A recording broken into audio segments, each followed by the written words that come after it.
Mesdames, Messieurs, bonsoir. Il est 20h sur les antennes de la télé Futur Média. C'est parti pour le sommaire de cette édition avec la Fédération nationale des boulangers du Sénégal qui dément l'information dans les réseaux sociaux faisant état d'une baisse du prix du pain de 175 à 125 francs CFA à partir du 10 mai prochain. À suivre les explications du président de la FNBS, Amadou Gaye, ce sera en début de journal. Les enseignants décisionnaires réclament l'éradication de leur statut qu'ils qualifient d'injustice. Le collectif qui regroupe plus de 9000 enseignants attend du nouveau régime la réparation de ce qu'il qualifie de discrimination. Une transformation systémique du sport sénégalais, c'est l'ambition de la nouvelle ministre des Sports qui fixe au nombre de 17 les mesures pour l'atteinte de cet objectif. Le milieu du sport apprécie ces annonces à suivre donc dans la page des sports. Et puis Pape Baylo Diagne repose désormais au cimetière de Yoff. Le monde de la musique se souvient du grand homme qu'il était, élément à suivre également dans ce 20h. Voilà le sommaire de cette édition, tout de suite le développement.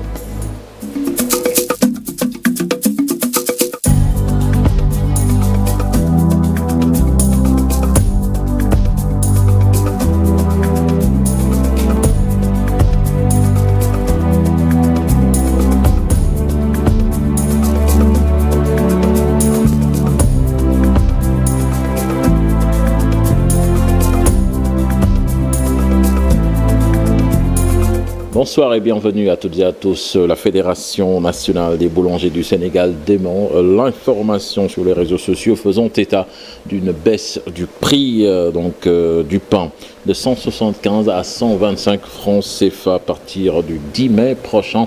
Amadou Gaye, le président de la FNBS, dénonce ces agissements. Je vous propose de l'écouter, des propos recueillis par Mambiram Diouf au téléphone. L'information qui circule que le prix du pain va baisser de 175 à 125 le 10 mai 2024, je pense que c'est des fake news, c'est pas possible. Je pense que ceux qui l'ont fait ne connaissent pas le fonctionnement de la fixation du prix du pain au Sénégal. Le pain est dans un régime d'homologation. Pour fixer le prix du pain, il faut que tous les acteurs se réunissent. Les boulangers, les acheteurs de consommateurs, l'État à travers tous ses ministères et le ministère du Commerce, pour qu'on fixe après un arrêté sort pour fixer le prix du pain. C'est comme ça que ça se passe. C'est pourquoi nous sommes dans un régime qui demande un changement, une rupture. Dans ce cas, il faut impérativement sortir un communiqué pour dire ceci, pour dire que c'est du fake news. C'est pas vrai. Sinon, le 10 mai, les gens vont dire que si le prix du pain, qui ne baissera pas déjà le 10 mai, ils vont dire que vous n'avez pas tenu votre promesse. Donc, je pense qu'aujourd'hui, tout le monde a compris ce qui est en train de se passer. C'est pourquoi je rappelle simplement que nous, les boulangers, nous avions déjà demandé en janvier 2004 la hausse du prix du pain. Nos revendications sont toujours là. Ça existe toujours. Donc, nous invitons l'État du Sénégal, s'il veut baisser le prix du pain, il n'a qu'à baisser le prix de la farine et tous les intrants. C'est très facile. Le prix du pain peut coûter 50 francs. Oui, mais il faut que le prix de la farine coûte 3 000 francs, 5 000 francs. Il faut que l'électricité baisse. Il faut que les améliorants baissent. C'est ça qu'on demande. Donc on n'a pas de problème pour nous. Nous sommes des Sénégalais. Maintenant, si l'État qui cherche à créer des emplois veut fermer des emplois, veut fermer des boulangeries, donc il ne crée pas des emplois. Qu'on arrête. Donc, il est temps que cet État, le nouveau gouvernement, sorte un communiqué ferme pour que ces fake news arrêtent. Parce que c'est une situation très sensible, le pain. C'était les précisions de la Fédération nationale des boulangers du Sénégal. Nous parlons de l'actualité politique, la politique qui est en deuil avec le décès d'El Hadji Malick Gueye, ancien député du Parti démocratique sénégalais originaire de Latmingué dans le département de Kaolack. Il s'est éteint la nuit dernière. Il a été conseiller spécial du président Maître Abdoulaye Wade pour le Proche et le Moyen-Orient. C'est à l'hôpital de Fann de Dakar où il a rendu l'âme dans la nuit d'hier, décédé ce vendredi. À l'âge de 74 ans, Pape Baylo Diagne, laborantin de profession et membre fondateur du Super Diamono de Dakar, repose désormais au cimetière de Yoff. L'inhumation a eu lieu hier, une immense perte dans le monde de la musique sénégalaise. Chez lui, à Dieuppeul, amis et parents se souviennent du grand homme qu'il était. Je propose là-dessus de suivre ce reportage signé à Mambiram Diouf et Modou Diop. Son parcours a profondément marqué son temps, particulièrement dans le domaine de la musique, puisqu'il fut membre fondateur du Super Diamono. Chez la famille du défunt à Dieuppeul, sa disparition laisse un grand vide dans les cœurs. On a grandi ensemble, il me considérait comme sa sœur. On a échangé dernièrement au téléphone parce qu'il voulait venir me rendre visite. J'avais beaucoup d'affection pour lui, il était juste. Mon mari, Bassirou Diagne, était le chef d'orchestre du Super Diamono et frère de Lapa Diagne. Bayla était leur cousin. Il a eu une riche carrière avec eux.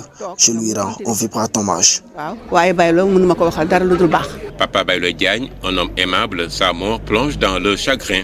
Ceux qui l'ont connu et côtoyé, ils se souviennent de son engagement et de son professionnalisme. C'est un jeune très disponible, excellent, gentil et qui n'hésitait pas à rendre service, quelle qu'il soit la personne.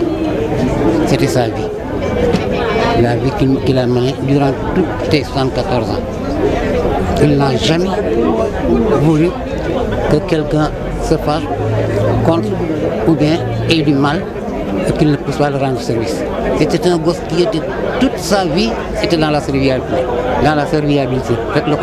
C'est un gosse épris de musique. Ils avaient leurs associations au plateau qu'on appelait Avanas. Avanas Club de plateau.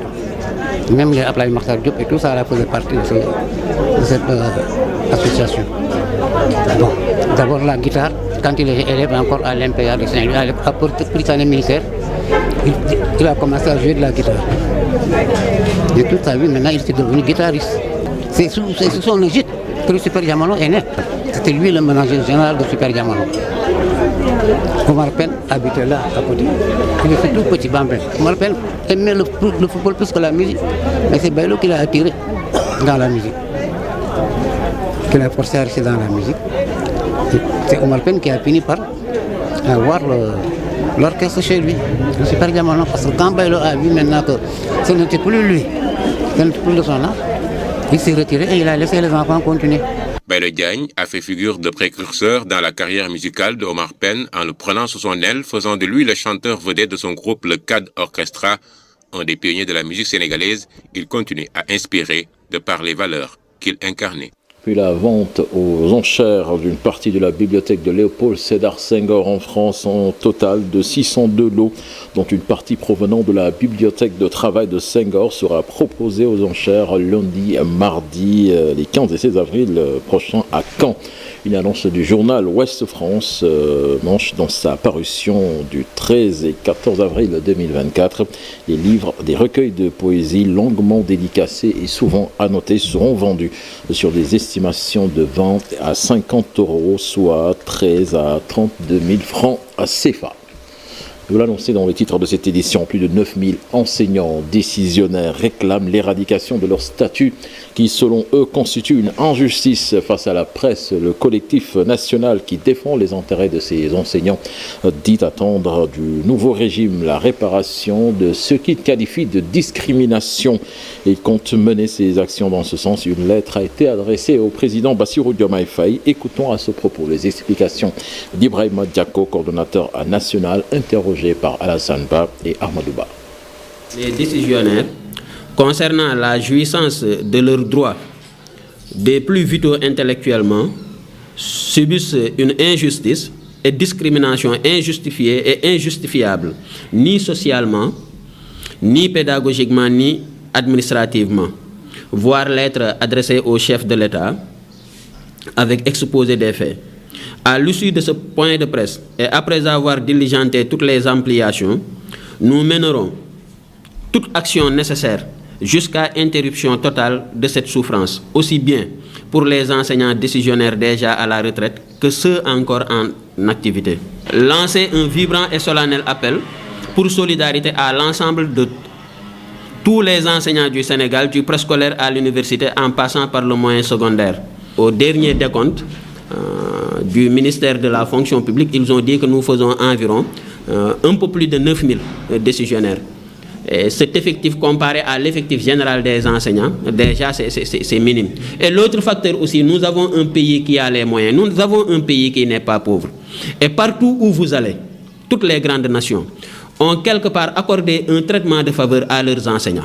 Nous parlons des décisionnaires, c'est la précarité. Mais même ceux-là qui ne sont pas décisionnaires, qu'on appelle titulaires, Dieu sait, eux aussi traversent des difficultés qui ne disent pas leur nom. Comme vous l'avez dit, tout est question de bonne foi et de bonne volonté tout simplement. Nous sommes très optimistes. Puis grogne à l'Office national de l'assainissement du Sénégal. Les délégués du personnel rue dans les brancards, ils dénoncent un recrutement abusif ces derniers temps dans leur boîte. Selon eux, ces recrutements sont basés sur un clientélisme politique face à la presse. Ce matin, le personnel a aussi fustigé ce qu'il qualifie de mauvaise gestion du parc automobile. Je vous propose de suivre les explications de Mbaïndo. Il est le secrétaire général délégué titulaire du personnel de l'établissement de Cambérène à Rufisque. Nous l'écoutons, des propos recueillis par Abdoulaye Patéane. Ce qu'on a remarqué, c'est depuis l'arrivée de notre directeur général actuel, on a vu un recrutement basé sur la clientèle politique. Donc c'est un recrutement arbitraire. Puis au niveau de Louga, qui est sa base politique, on a recensé au minimum, pour ne pas exagérer, 8 contrats en CDI, avec des contrats aussi, des contrats en CDD, des contrats de prestataires 2 ans. Une disparité entre les salaires des agents qu'il a trouvés sur place, qui ont une ancienneté de 15 voire 20 ans, certains même bientôt 30 ans. Il perçoit moins de 100 000 francs. Par contre, ce qu'il a amené avec lui, il y en a qui touchent le triple de ce que les anciens perçoivent. À notre grande surprise, sur la carte grise des véhicules, il y a le nom d'une maison de location de voitures qui est là, inscrit là-dessus. Donc Lansar Automobile. Donc jusqu'à présent, c'est pas muté au nom de l'ONAS. Voilà, c'est une nébuleuse en quelque sorte. L'appel qu'on fait aux autorités, comme l'a si bien dit son Excellence et le PM, qu'ils vont faire des audits des budgets et du personnel. Qu'ils fassent ces audits. Parce que ce qu'on demande, c'est que justice soit faite. Les constructions sur la rive du lac Rose mettent en péril le site touristique, ce qui suscite une vive protestation de la part des travailleurs locaux. Cette situation compromet sérieusement leurs activités touristiques. Lors d'une conférence de presse, les acteurs du tourisme interpellent l'État. Là-dessus, je vous propose de suivre les explications de leur porte-parole Ahmed Ndiaye, interrogé par Abdou Diouf Diagne. Nous, ce qui nous importe, c'est le domaine touristique, cet espace soit protégé pour que personne ne puisse avoir la même mise. On a nos cohabitants, c'est-à-dire les habitants de notre zone à qui on partage cette partie. Eux, ils sont en train de faire des activités, comme de faire des pratiques qui sont ignobles. Par exemple, ils sont en train de vendre certaines parties des parcelles de 15 sur 10. Quelque chose qu'on ne trouve pas, qu'on trouve que c'est anormal, qu'on doit cesser cette activité et qu'on protège cette partie pour que tout le monde puisse en bénéficier. Oui, tout près de la mer, parce que la bande de filao, s'il est dégagée, par exemple, on constate que ça protège le côté environnemental du fait que l'avancée des mers. C'est pour cela qu'on a implanté cette bande de filao. Et on constate que si on les laisse réaliser leur projet, ce qu'ils veulent, c'est-à-dire anéantir cette partie, ça aura des conséquences néfastes pour tout, sur l'environnement et même sur toute la population niagoise, de même que les autres. Djouboudou, c'est une commune située dans le département de Goudomp. Elle souffre d'un manque criant d'infrastructures socio-économiques de base, postes de santé, pistes de production, usines de transformation. Eh bien, ces populations se sont senties marginalisées sous l'ancien régime.